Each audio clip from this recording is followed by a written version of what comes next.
그 음행이라는 거, 남편과 아내 사이의 음행, 그 관계를 우리에게 우리도 싫죠. 음행하는 남편, 아내를 보는 마음이 얼마나 싫겠습니까? 하나님은 하나님과 하나님 앞에서 우상 숭배하는 그 관계를 그대로 표현해서 오늘 호세아라는 하나님의 사람을 선택해서 하나님의 마음을 지금 예언하고 표현하고 있죠.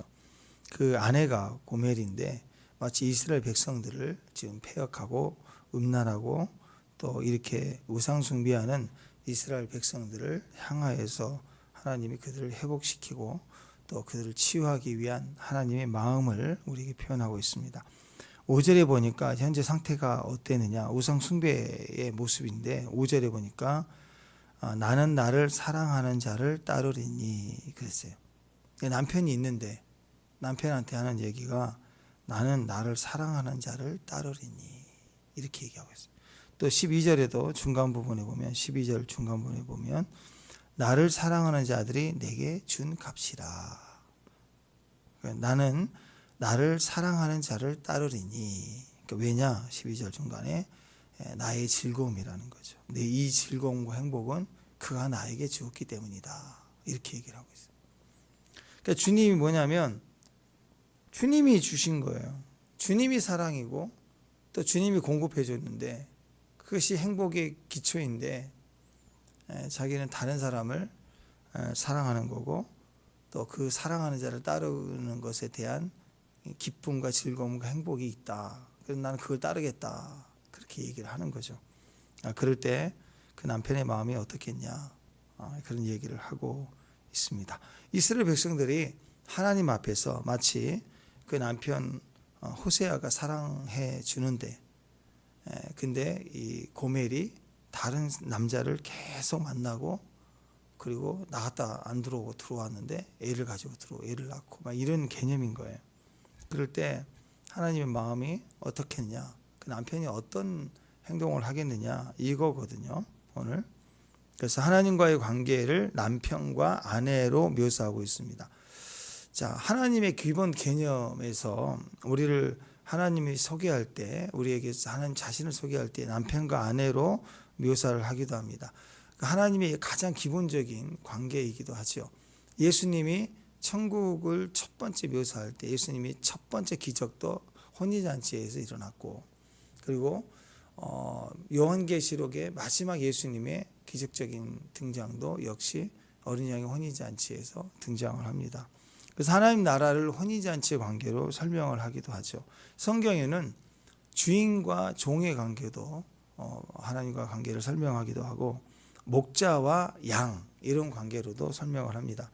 또 아버지와 아들 이런 관계로 또 묘사하기도 하고 또 에덴 동산, 성전, 새 예루살렘 이것도 다 전부가 통치, 하나님의 온전한 통치, 나그네를 향한 보상이죠. 처소를 예비하시는 그런 관계로 우리를 묘사하기도 합니다.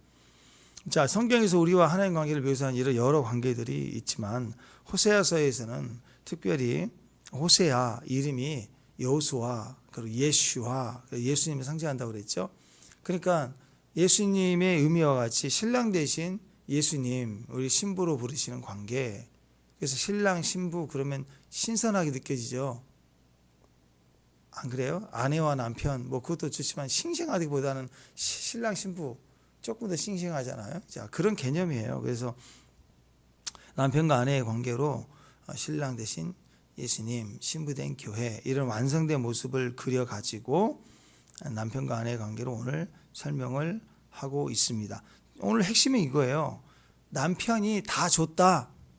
이거 모든 거 남편이 준 거야.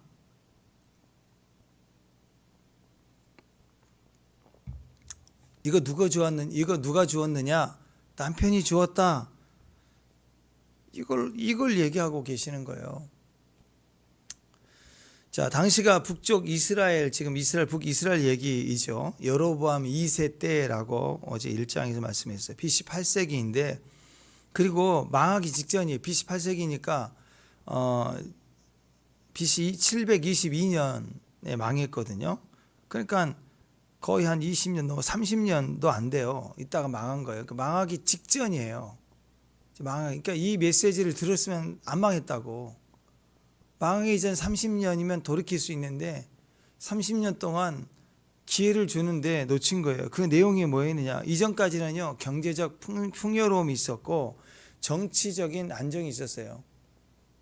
정치적인 안정과 풍요가 있었는데 이거 누가 줬느냐? 누가 줬어요? 하나님이 준 거예요. 근데 그 풍요로움을 가지고 뭐 했느냐? 바알에게 갖다 바친 거예요. 그래서 호세아를 통해서 기가 막힌 일이죠. 호세아에게 음란한 여인을 얻게 해서 음란한 아들을 낳게 하는 것을 통해서 너희가 이 모습이야. 이거 누가 줬느냐, 이 풍요로움.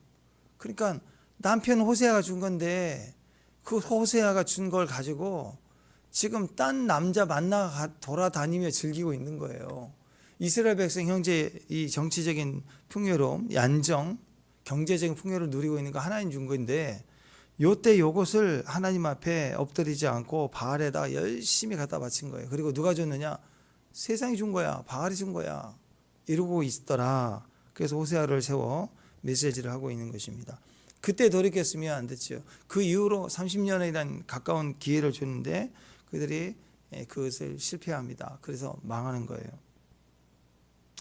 자, 우리나라도 여러 모양으로 지금 선진국이 잘 살지 않습니까?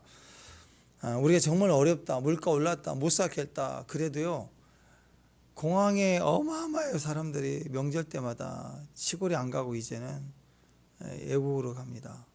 중국 이번에 비자 무비자 해서 우리나라 사람들 들어오라고 무비자를 했어요. 이유가 뭘까요? 그래도 중국의 관광객 수를 분석해 보면 한국 사람이 많이 간대요. 물론 이제 뭐 공장 관련된 일도 하겠지만 하여튼 중국의 한국 사람이 1위, 베트남 1위, 태국 1위, 인도네시아 1위. 그래도 뭐 유럽 가고 그러지만 이쪽은 다 한국이 그렇게 많이 간대요. 한국의 관광객 외국인 규모의 중에 1위래, 1위. 우리가 어렵다 그래도 얼마나 잘 돌아다니는지 몰라. 막 쓰고 다니는 민족이에요. 잘 살아요, 우리나라. 진짜 잘 살고 있어요.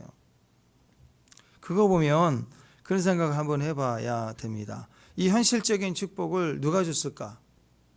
하나님 주셨어요. 세상은 절대 그렇게 생각하지 않겠죠. 교회를 사회 악이라고 생각하잖아요. 하나님이 주셨다라고 생각을 합니다. 근데 한번 생각해 보자고요. 구한말 일제강점기 속에서 독립운동으로 됐냐고요. 안 됐잖아요. 6.25 당했을 때 우리가 이겼냐고요. 안 됐다고요. 이 땅에 각 나라의 연합군으로 온 수많은 청년들이 피를 흘리고 죽었어요. 우리는 지금도 마찬가지지만 미국 빠지면 자주 국방이 안 되는 민족이에요. 우리는 스스로를 못 지키는 거라고 지금 까불고 막 까불지만 쏙 빠지면 끝이라고요. 아무것도 안 되는 거예요, 지금 현재. 한번 전쟁 나면 뭐가 되겠어요? 아무것도 남지도 않고. 경기도 서울 근교로 한 80% 다 모여 있는데 한번 여기 폭탄 몇 개 떠져서 초토화되면 어떻게 할게요? 우리 자원이 있어요, 뭐 돈이 있어요, 뭐가 있어요? 국민은 막 잘 살고 나라는 지금 다시 IMF 수준으로 달러가 좀 떨어져 가고 있는 부족한 현상이에요. 외환 보유고는 떨어져 가고 빚은 많아지는데 국민들은 엄청 잘 살아요. 일본은 우리에 비해서 나라는 엄청 부자인데 국민들은 진짜 못 살아요. 진짜 요만큼 먹고 요만큼 다니고 지금도 옛날 거 쓰고 다니고 그래요. 브라운관 TV 지금도 보고 막 그래요. 일본 사람.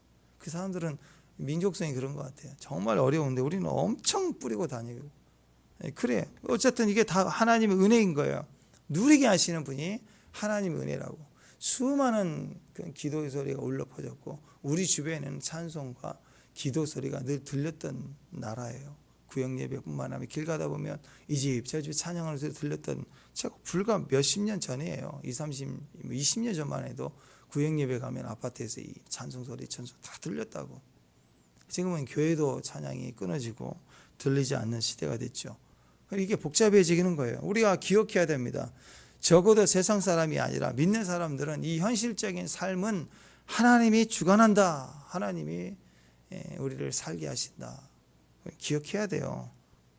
그러면 하나님이 주셨다라는 결과가 뭐냐? 감사라는 감사. 세상이 주었다. 내가 노력해서 얻었다. 그러면 감사가 뚝 떨어져요. 근데 그 얘기를 하고 있어요. 내가 노력해서 얻었다. 세상이 준 거다. 심지어는 바알이 준 거다. 행운이 왔던 것이다. 그러면 하나님께 감사가 끊어지고 이걸 다시 바알에게 갖다 바치는 거예요. 이 엉뚱한 순환이 이루어지는 거죠. 그럴 때 하나님이 뒤집어지시는 거죠. 무슨 소리냐? 내 거야. 내가 준 거야. 여러분, 이것을 음행이라고 합니다. 엉뚱한 데 원인을 돌리고 기쁨을 드리고 있는 거예요. 오늘 호세아를 통해서 말씀하시는 것은 남편이 다 준 거야. 남편이라고 소개해요. 내 사랑하는 어떤 다른 남자가 나에게 줬다. 그걸 견딜 수 있는 남편이 어디가 있어요? 남편이 준 걸 가지고 어떤 남자가 나한테 준 거야. 그러면 뒤집어지는 거죠.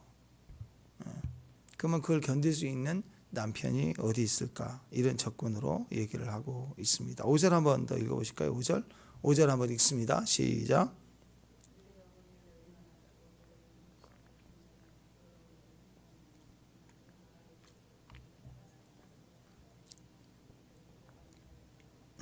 내 떡, 내 물, 내 양털, 내 삶, 내 기쁨, 내 술, 내 거.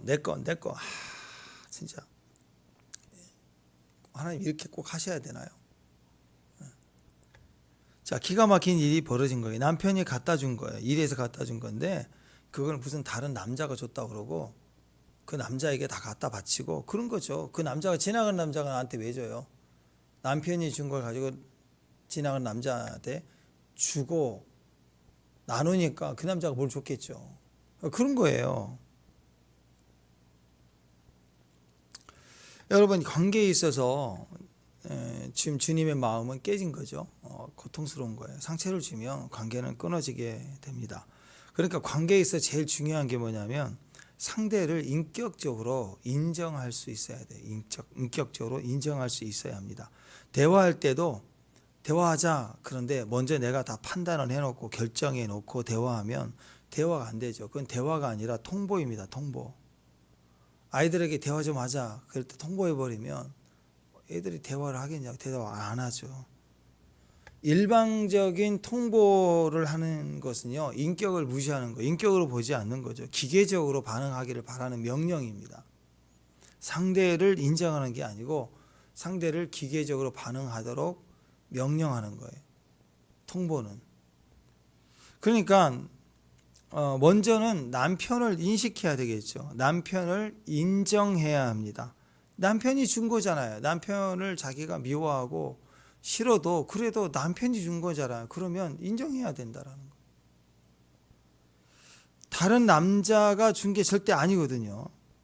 남편이 준 걸로 다른 남자에게 가서 선물 사주고 밥 사주고 사업비 대주고 차도 사주고 그게 나는 행복하다 그러고 있는 고멜이 있다면 그 남편이 참을 수 있을까요?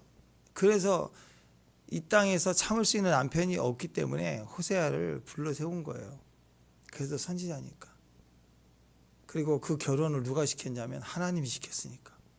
그러니까 이건 100% 이혼인데 하나님이 분명하게 너 장가가라 해가지고 선택했기 때문에 하나님 때문에 이혼이 안 되는 거예요. 그러니까 호세아가 미치는 거죠. 언약적 관계에서 버릴 수 없는 관계. 세상 사람이면 다 버렸지만 이 남자는 버리지 않아. 그래서 제발 첫 번째 요구하는 것은 나에게는 남편이 있다. 이 고멜이 내 남편이 있다. 이것이 딱 기억되면 음탕한 짓을 못하죠. 남편이 있는데 무슨 짓을 해요? 남편이 존재 자체가 지워진 거예요. 남편 자체를 인식 자체를 지워놓고 사는 거예요. 있는지 없는지 관심도 없는 거예요. 하고 싶은 대로 다 하는 거예요. 남편이 있다는 개념 자체가 없어지고 남편이 준 거잖아요. 옛날 시대 지금 맞벌이도 하지만 옛날에는 전적으로 남편이 일을 하고 아내는 안에서 일을 하고 그런 거 아니에요. 그러니까 남편이 준 걸로 생계를 유지하는 건데 그것도 인정하기 싫은 거예요. 내 손에 들어오면 그때부터 내 거야. 내가 다 해버리는 거예요. 요즘에 그런 남편들도 있어요. 남편이 다 벌고 아내도 벌지만 남편이 더 많이 버는데 모든 걸 다 아내가 쥐고 남편이 용돈 다 쓰는 거예요. 근데 그 용돈도 진짜 쥐꼬리만큼 요즘 시대에 밥값이 얼마인데. 만약 그러면 남편 죽이고 있는 거라고. 경제 관련은 자기 게 아니라고. 그거 기억해야 돼. 남편이 준 걸, 남편이 맡긴 걸 인정할 때 그 관계가 형성되거든요. 뇌가 지고 아내가 쓰는 거에 대해서 남편이 아무것도 몰라. 그러면 안 돼요. 그건 언젠가는 터진다고 보세요. 언젠가는 그 관계는 터져요. 자, 그러니까 행복이라고 하는 거 보세요. 남편이 준 거에 대한 기본적인 행복이 있잖아요. 감사하잖아, 나에게 주는 거. 그리고 그것을 가지고 인정하고 또 지혜롭게 현숙한 여인처럼 같이 동역하고 돕고 세워가야 되는데, 남편이 준 걸 잊어버리고 자기 행복은, 남편이 준 행복은 잊어버리고 남편과 있는 행복은 잊어버리고 다른 남자를 내가 보암직스럽고 먹음직스럽고 내가 선택할 수 있는 기준을 정해놓고 선물 사다 주고 밥 사다 주고 사업비 대주고 차도 사주고 자꾸 그러면서 거기서 막 행복하다 그러고 있으면 어떤 남편이 참을 수 있겠습니까? 참을 수가 없더라. 그러니까 이 남편을 인정하는 거예요. 남편이 있다. 나에게 남편이 있다. 그리고 남편이 나에게 준 거다. 이걸 인정하는 거, 이걸 인정하는 것을 뭐라고 오늘 얘기를 하냐면 표현하는 거예요.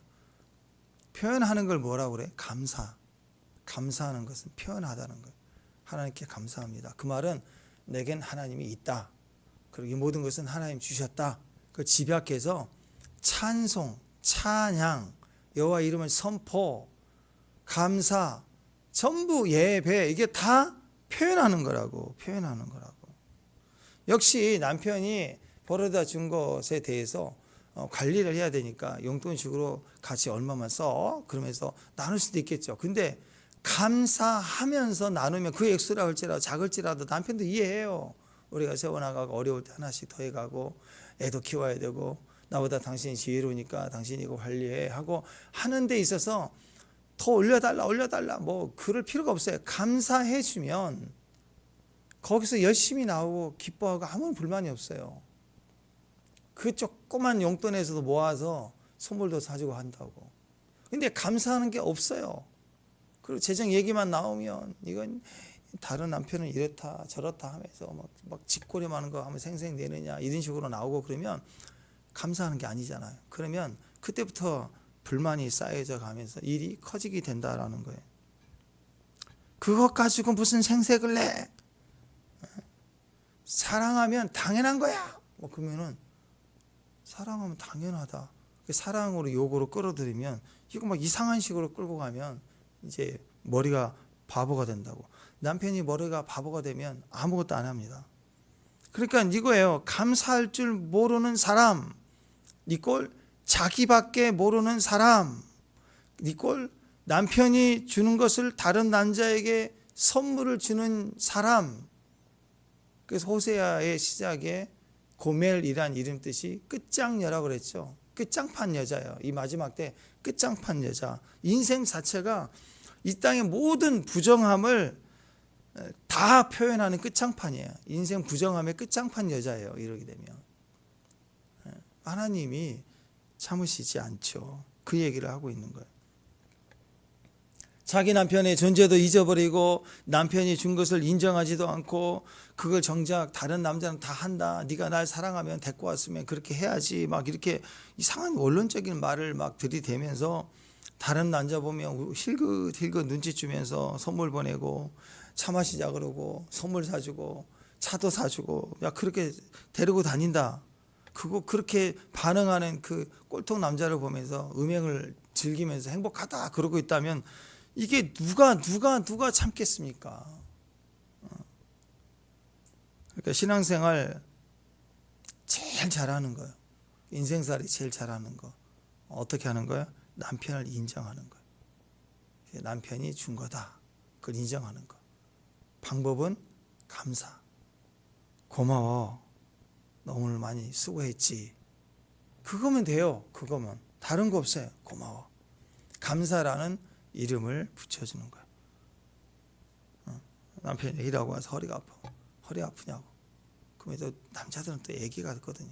허리가 아프니까 아프다고 얘기해주면 괜찮아. 그럴 때 있죠. 보통 남자들이 아내가 그러면 막 이제 어린 양을 피우고 애기처럼 응 여기도 아프고 응 여기도 아프고 오늘 기타 치는데 온 막 다리가 뼈가 떨리기 시작해서 왼쪽 허벅지 아래까지 울려서 난 너무 아파. 이 바보같이 이런다고. 그러면 어이구 쩌쩌쩌 아프구나. 아우 수고했는데 고마워. 이렇게 해주면 기가 살거든요. 근데 엄살은 이거 뭐 재활용이나 버리고 와. 일을 또 시켜봐. 뭐 군대입니까? 군대에서 머리 아프다니까 대가리 봐라. 허리 아프다니까 뒹굴어라. 엎드려 받쳐라. 뭐 그런 거예요? 아니잖아요. 예. 누가복음 17장에 보면 15절 이하에 보면 10명의 나병 환자 고치는 얘기 나와요. 10명이 고침을 받았어요. 근데 그 중에 한 사람만 돌아오고 다 안 돌아와요. 근데 한 사람이 유대인들이 다 싫어하는 사마리아 출신의 한 남자예요. 그 사람만이 돌아와서 나병 환자 중에 나은 사람이 예수님께 감사하는. 나머지는 다 가버렸어요. 도망가 버렸어요. 그때 그 15절 16절 보면 그 중에 한 사람이 자기에게 나온 것을 보고 큰 소리로 하나님께 영광을 돌리며 돌아와 예수의 발 앞에 엎드려 감사하니 그는 사마리아 사람이다. 예수의 발 앞에 엎드려 감사해서 감사합니다. 그때 예수님이 뭐라고 하시냐면 그 다음 절 17절에 보면 예수께서 대답하여 이르시되 야 10사람이 다 깨끗함을 받았는데 9은 어디 갔느냐 이렇게 물어봐요. 9사람과 한 사람이 지금 분리가 됐어요. 예수님이 분리해 놓고 9은 어디 갔냐고 찾아요. 9은. 그러니까 이 한 사람만은 감사한 거예요. 이 한 사람만은 감사함으로 예수님과의 더 깊은 관계로 들어갔어요. 낫고 땡이 아니라 나은 걸로 인해서 구원까지 받게 돼요. 구원까지. 더 깊은 관계로 들어갔는데 9은 어디 갔냐? 이 말은 관계가 깨졌다 이거예요. 관계가 깨진 거예요. 이유. 왜? 감사 안 하니까. 하나님이 준 거예요. 치유는 예수님이 준 거예요. 예수님이 치유자예요. 구원을 받았어요. 치유를 받았어요. 근데 그 즐거움을 세상으로 가져가 버리고 주님께 안 와. 감사가 없어요. 머릿속으로는 알죠. 예수님 나 고친 건 알죠. 그러면 예수님께 감사해야 하잖아. 예수님 저를 고쳐주셨습니다. 너무 고맙습니다. 근데 예수님께 오지 않아요. 그 말은 관계가 깨진 거예요. 근데 이 한 사람은 관계가 더 깊어지는 거예요. 이렇게 돌아와서 인정하고 그리고 엎드려 경배하고 감사하는 거. 이것이 깊은 관계로 들어갑니다. 이게 예수님이 하신 거다. 당신은 주인이 되십니다. 당신은 그리스도십니다. 하나님의 아들이십니다. 이게 감사예요, 감사.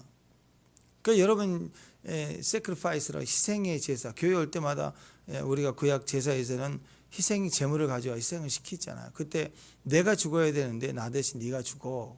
그래서 안수를 하고 그 소를 잡아야 되잖아요. 그것처럼 예배의 요소는요, 내가 종교 행위라고 온 게 아니라고. 예배 올 때는 나 대신 예수님이 죽은 것을 감사하는 sacrifice, 희생을 가지고 오는 거예요. 감사제예요. 그 중심에서 찬양이 세워지고 뭐 설교도 듣고 우리가 또 헌신도 하고 하는 모든 종교 활동이 거기에 의미가 있는 것이지, 예수님 빠져버리면 진짜 종교라고. 종교. 이것은 예수님이 하신 거다. 예수님이시다. 그는 메시아다. 그는 그리스도다. 그러니까 그 바디메오나 보십시오. 나사렛 예수야, 나를 불쌍히. 나사렛 예수야, 지금부터 주님이십니다. 주님만이 치료하십니다. 철저하게 예수님을 기억하고 주님을 선포하고 있는 거. 이거 미리 감사가 되는 거예요. 아주 전적으로. 그러니까 주님이 긍휼히 여기시잖아요. 그랬더니 또 뭐라고 얘기합니까? 영광을 얘기하고 막 구원에 관한 이야기를 해요. 이 한 사람한테는 돌아오니 한 사람 감사했더니 뭐라고 하느냐? 영광, 구원에 관한 이야기를 해요. 제가 읽어드립니다. 18절, 19절. 이 이방인 외에는 하나님께 영광을 돌리러 돌아온 자가 없느냐 하시고 그에게 이르되 일어나 가라. 네 믿음이 너를 구원했다. 우리가 감사하면요, 하나님은 영광을 돌렸다라고 말해요. 그리고 우리에게 너는 구원받았다라고 얘기를 해줘요. 그러니까 병 낫는 게 구원받는 게 아니에요. 병치유라고, 병치유. 근데 예수님을 메시아로 고백해야, 감사해야 영혼의 구원을 받아요. 이분은 영혼의 구원을 받았어요. 9명은 병만 치우고 땡이에요. 여러분, 여러분의 떡반죽 그릇도 복을 받고, 우양이 새끼도 새끼를 많이 내고, 농사가 잘 되고, 가축도 키워도 잘 되고, 이게 다 하나님 축복 가운데 기름 부음이거든요. 기름 부음이 임하면 여러분이 가정에 개도 치유가 되고, 뭐 그런 간증들이 있어요. 애가 병원에 가는데 수술해야 되는데, 그것도 막 생돈, 뭐 요즘 CT 다 찍고 애들 병원에 가면 그러잖아요. 강아지들 수술하면 200, 300 들어요. 근데 너무 아파하는데 그렇게 해도 가망이 있을까 없을까, 너무 고통돼서 울면서, 그래도 우리 애가 와서 우리에게 행복을 주는데 주님 어떻게 합니까? 울고 막 그랬더니 애가 신음신음하고 못 일어나 애가 펄펄 뛰고 다니고 그냥 나와버렸대. 그런 간증들이 있어요. 어떤 분은 웃기는 얘기지만 세탁기를 고장난 거 붙들고 기도했더니 애가 돌아가. 자, 복을 주신다고. 근데 그걸 구원이라고 얘기하지 않아요. 예?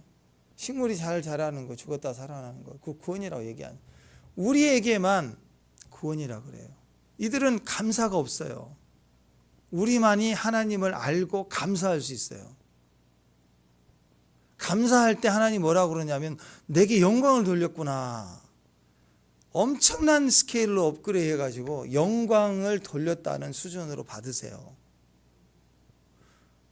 그리고 그 영광이란 단어 속에 구원을 베푸시는 거예요. 여러분, 이 일이 사실은 카도심, 지극히 거룩한 지성소에서 일어난 일들을 얘기하고 있어요. 그러니까 우리가 일상에서 치유받은 이후에 주님께 돌아가 감사합니다. 그러면 이 땅에서, 일터에서 하나님께 영광하는 거, 하나님께 감사하는 거지만, 하나님은 이 수준을 이스라엘 백성들의 대속죄의 대제사장이 1년에 딱 한 번 지성소에 들어가서 하나님께 속죄 제사를 드릴 때 받아주심과 같은 영광스러운 일로 쌤 이렇게 받아주시는 거예요. 영광을 했다라고 받아줘.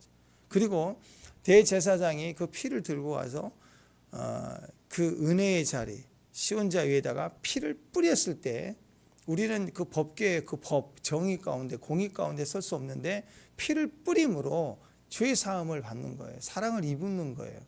그럴 때 하나님이 대제사장의 그 예배를 받았다. 그래서 대제사장이 죽지 않고 그 영광 속에서 죽을 수도 있는데 죽지 않고 휘장을 나오면, 그때 온 이스라엘이 지죽은 듯 조용히 있다가 대제사장이 죽으면 회개해요. 또 회개하고 대타가 또 들어가야 돼. 그래서 방울 달고 줄락을 들어가잖아요.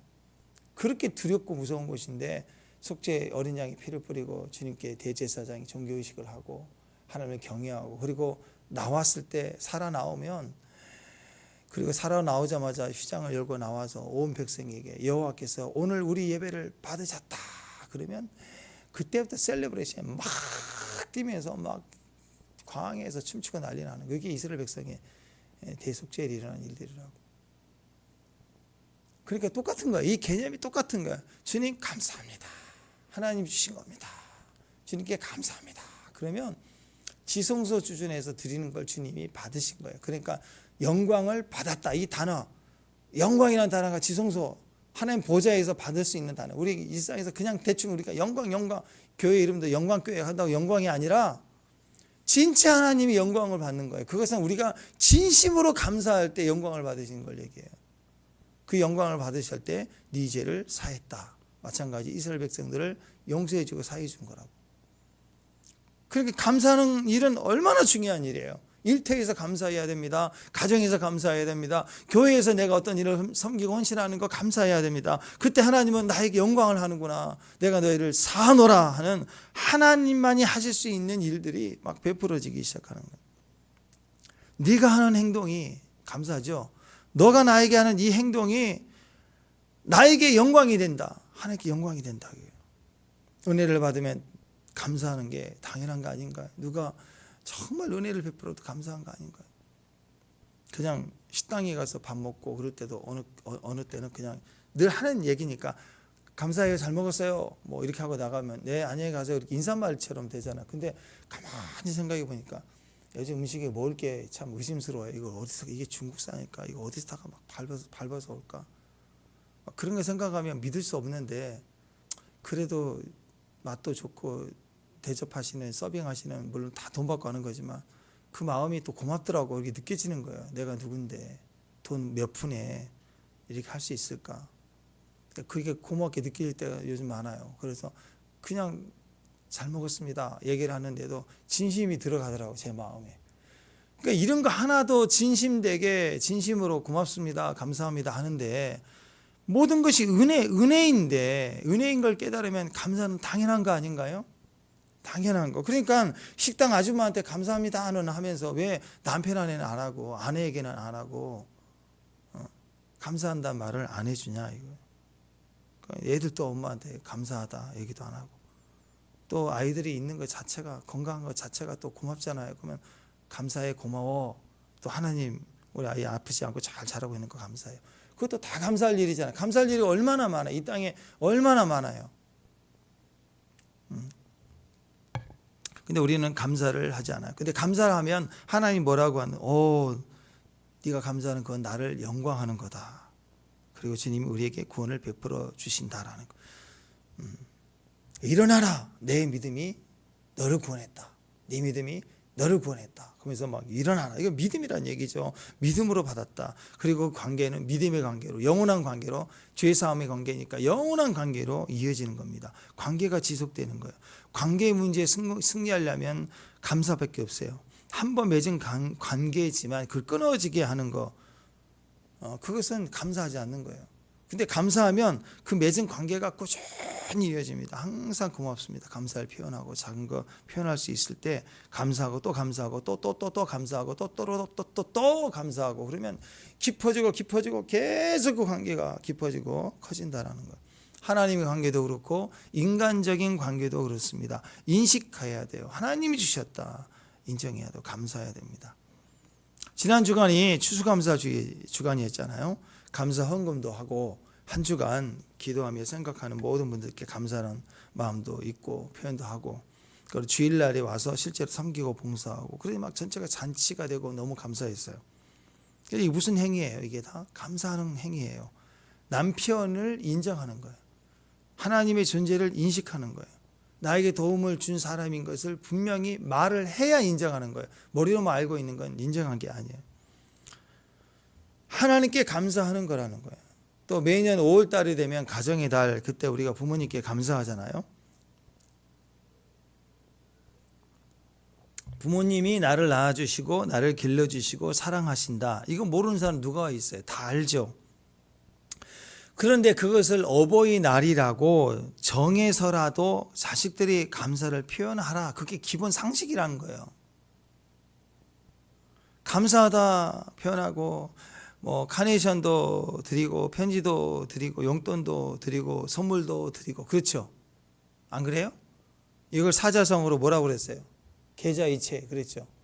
그거 하라고 1년에 한 번이라도 평소에도 하지만 이렇게 표현하라는 거예요. 그것을 뭐라고 얘기해요? 감사라고 하는 거예요. 감사 관계가 깊어집니다. 관계가 더 돈독해집니다. 감사해야 되는데 뻔한 거 뻔해. 그래서 그걸 생략해 버리면 관계가 그때부터 깨지고 약해집니다. 서운해지는 거예요. 여러분 부모하고 관계가 깨진 사람들 보세요. 부모와 지금 관계가 깨지는 부모가 어떤 행동을 하셨든 간에 부모와 관계가 일단 깨진 사람들 보세요. 주변에 한번 다들 보면 엉뚱한 말을 해요. 부모를 다 제끼고 하나님도 없다 그러고 내가 했다 그러고 내가 잘났다 그러고 내가 자수성가 있다 그러고 부모님 삭제해버린 거예요. 뭐 자기밖에 없는 거예요. 이 망할 소리를 계속 한다고 자기밖에 모른다고. 그러니까 위아래가 없고 이제 아래도 뭐 자식 놈들이 그렇다 그러고 다 회사는 이렇고 뭐 나라는 이렇고 맨날 그런 소리를 하는 사람 가만히 보면 부모 관계가 안 좋아. 모든 관계를 다 파괴하는 사람이에요. 그래 이런 식으로 부모 모욕하고 하나님 모욕하고 아니 교회를 제대로 다니지 않는 사람들이라니까요. 교회를 욕하고 판단하고 정죄하는 사람을 정죄하고 선배 까고 누구 까고 맨날 그런 사람들. 저는 정상적인 사람으로 본 적이 없어요. 한 번도 정상적인 말을 하지 않거든요. 항상. 자꾸 그 핵심이 세상에서는 부모 욕하는 거고 교회에서는 하나님 욕하는 거예요. 자꾸 원망하는 거. 그러니까 그런 사람 있으면 절대로 사윗감으로 들으면 안 돼. 절대로 며느리감 들으면 아무리 똑똑해도 이건 관계가 깨진, 관계의 기본이 다 깨진 사람이에요. 근데 늘 작은 것도 감사해, 고맙습니다. 뭐 하나 좋은 관계 처음 만날 때 며느리로 면접 볼 때 아닌가요? 시어머니가 면접 봐야 되죠. 요즘 시장이 얼굴 볼 때 그땐 좋은 관계니까 뭐 조금 선물도 하고, 네? 뭐 핸드크림 간단한 것도 하나 사주기도 하고, 식사도 같이 먹고 간단하게 대화하는 것도 어머 너무 감사해요, 너무 고마워 이렇게 하잖아요. 근데 요즘 그거 안 하는 애들도 있더라고 보니까. 그럼 그때 차버려야 돼. 그냥 끊어버려야 돼. 작은 것도 고마워야 돼. 진짜 고마운 거예요. 정말 누가 나에게 국을 사줘요, 나눠줘요. 그 작은 거 하나하나 정말 고맙고 감사한 일입니다. 그러니까 이 질문 꼭 해야 돼. 이건 누가 준 건가? 이건 누가 준 건가? 오늘 성경에서는 하나님이 주신 거다, 내가 준 거야, 그 얘기를 합니다. 하나님이 준 걸 인정해라. 그게 감사합니다. 은혜라고 하잖아. 은혜, 값없이 내게 주었다. 감사한 거예요. 감사한다. 그것은 은혜를 아는 자다. 똑같은 거예요. 은혜를 알 수 있는 게 감사는. 내 남편이 되신 하나님, 그 하나님이 주신 거다. 그걸 인정하라. 다른 남자가 아니다. 제발 좀 깨달아라. 오늘 말씀 보세요. 하나님의 선언이 뭐냐? 내가 준 거야, 그거요. 하나님은 오늘 우리에게 답답해서 내가 준 거야, 이거 내 거야 하신 거라고. 하나님의 가슴 아픈 이야기죠. 내가 줘놓고 내 거야 하고 있는 거 얼마나 답답해. 얼마나 사랑이 많고 공의가 많고 은혜가 많고 자비하신 분인데 주실 때마다 이거 내 거야, 꼭 그래야 돼요? 네? 자, 집안에 남편이 열심히 벌어와서 살림 지금까지 다 했는데 갈지 않고 감사를 표현하면 너무 풍성해지거든요. 더 노력하는 거예요. 더 애쓰고 힘쓸 거예요. 근데 남편이 와서 너무 힘드니까 냉장고에다가 이건 내 거야, 내가 내 거야. 웃기는 집안 되는 거 아니에요, 그죠? 물론 맞아요. 남편이 준 거예요, 남편이. 근데 꼭 그렇게까지 해야 돼요. 그 말은 뭐예요? 관계를 깨졌다는 거예요. 현상인데 뚝 떨어진 거잖아요. 근데 붙이지 않게 하는 방법은 뭐예요? 인정해 주면 돼요. 당신이 노력해서 이번 달 이것도 샀다고, 이것도 유지가 됐다고. 그러면 남편이 그걸 붙이겠어요? 남편이 나도 네 거야 막 이럴 거 아니에요. 원하는 게 뭔데? 막 이렇게 나올 거 아니에요. 이렇게 나오진다. 하나님이 그래서 기뻐서 우리에게 더해 주시는 거라고. 내가 하나님 오죽하면 이거 내가 줬다 그러잖아. 내가 줬다. 그거 못 알아들어요. 그러니까 호세아를 불러다가 이런 고매를 만나게 하시면서 내가 줬다를 계속 언약 관계에서 지울 수도 없고 버티면서 얘기를 하시는 거예요. 내가 줬다. 8절, 오늘 8절 보면 곡식과 세포도주와 기름 내가 준 거잖아. 바알이 준 거 아니야. 바알에게 줬다고 그러냐. 내 거야. 내가 준 걸 다른 남자에게 바알에게 넘겨줬구나. 지금 여러 번 나오는 상식적으로 그렇잖아요. 남편이 아내에게 날씨가 추운 것 같아서 가다가 겨울 패딩을 하나 가벼운 거 사줘야 되겠다. 그래서 우리 아내한테 최고 좋은 거 줘야지. 그래서 그냥 브랜드 딱딱 있는 거 말고 아주 쌈박한 걸로 하나 신상으로 해야 되겠다. 해가지고 막 돌고 돌아서 안에다가 스웨터 입어도 이렇게 입으면 꽉 깨니까 좀 넉넉해 하고 겨울에 패딩이 좀 따뜻한 걸로 뭘 입어도 맵시가 나는 걸로 딱 선택해서 큰 걸 샀어. 큰 걸 사주고 색깔도 딱 정말 좋은 디자인이 되어 있는 거. 뭐 예를 들어서 막 하얗고 빨갛고 이게 아주 이쁘게 디자인이 된. 그럼 아무리 찾아도 안 보여. 근데 유일하게 찾았다. 좀 비싸도 사가지고 딱 선물을 했어. 그랬더니 이 아내가 이거 누가 봐도 내가 사준 거 알잖아요. 어렵게 구했는데 그러니까 입고 다니는 사람이 별로 없어요. 근데 이 아내가 어느 날 잘 안 입어. 그리고 집에도 안 보여. 어떻게 했겠지. 물어보지도 않았고. 뭐 그랬더니 며칠 지나서 보니까 아니 자기 아내가 어떤 남자하고 만나서 막 얘기를 하고 있는데 그 남자가 그 옷을 입고 있다. 그럼 계산 안 나와요? 옷을 다 찢어버리지 가서. 그러지 않겠냐고요. 그거 얘기하는 거예요. 계속 바알에게 달려가. 돈만 생기면 바알에게 달려가. 비나이다 비나이다 바이시니 풍요롭게 하시고 뒤집어지는 거죠.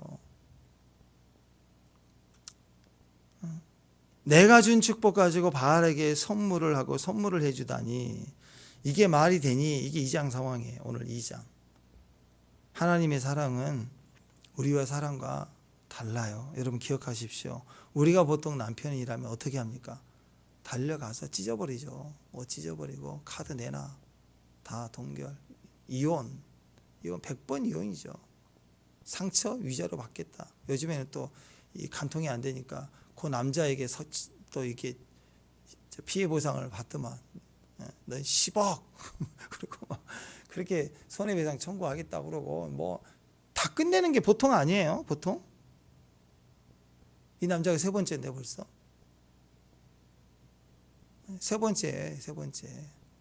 첫째는 아들, 두 번째는 딸, 세 번째 남자를 또 잡은 거예요. 여기서. 그러면 보통 인간은 어떻게 하죠? 보통 우리는 아내를 버린다. 벌거벗겨서 버린다. 다 뺏어버린다. 그리고 이혼하다. 이게 100% 아닙니까? 정죄하고 끝내는 거예요. 그 성경에서도 이런 이유, 음행의 이유로는 이혼을 하라 그랬으니까 정당하니까. 자, 그런데 하나님의 사랑, 이 남편의 사랑은 호세아를 통해서 보여주는 이 남편의 사랑은 어마어마한 사랑입니다. 뭔 짓을 해도 난 널 버릴 수 없다. 이걸 기초로 해놓고 사랑을 시작한 거예요. 그런 줄을 알고 음탕한 여인을 사랑한 거예요. 그러니까 뒤집어지는데 못 버려요. 여호와는 언약을 두고 자기 이름을 두고 이 땅에는 맹세할 권위가 없으니까 하나님 이름을 자신을 이름을 두고 자기 이름을 두고 맹세했기 때문에 하나님은 우리를 버리지 않으세요. 이 남편 호세아는 안 버려. 하나님과 언약해서 맺은 여자이니까. 그러니까 보통 인간은 끊어버리고 정죄하고 벌거벗겨서 다 뺏어서 손해배상시키고 끝내는 사랑인데 하나님은 난 널 버릴 수 없다. 끝까지 간 사랑이야. 난 너를 여전히 사랑해. 너를 다시 돌아오게 만들 힘이 내게 있어. 네가 더러워졌다면 씻길 거야. 정결하게 만들 거야. 그리고 당당한 내 신부로 세울 거야. 이게 하나님의 사랑이에요. 우리 사랑과 하나님 사랑이 다른 거예요.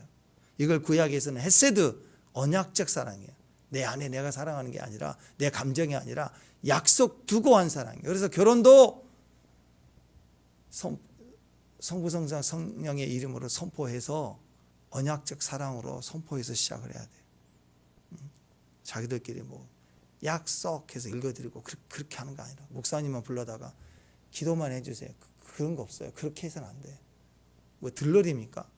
목사가 들러리가 돼도 괜찮아요. 하나님의 이름으로 선포되는 거 거부하는 거잖아요. 그거 좋은 거 아니라고. 일단 그건 딴 얘기고, 그리고 신약에서는 아가페에서 구별된 사랑이에요. 그래서 사랑장 고린도전서 13장도 우리 인간적 사랑을 말하는 게 아니고 하나님의 사랑은 오래 참고 하나님의 사랑은 온유하고, 원어가 다 아가페예요.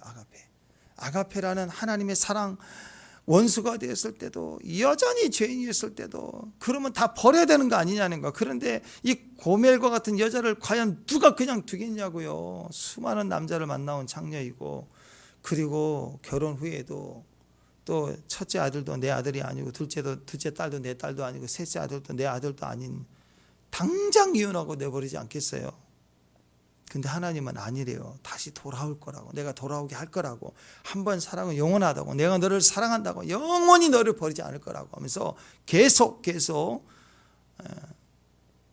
우리를 돌이키기 위해서 하나님이 선지자를 보내고, 선지자를 두들겨 맞게 죽이면 그 아들 예수도 보내고, 그 아들을 보내서 우리를 씻기셨는데, 정결하게 하셨는데, 이제 성령으로 말미암아 거룩한 존재가 되도록 끝까지 우리를 붙들고 변화시키겠다고.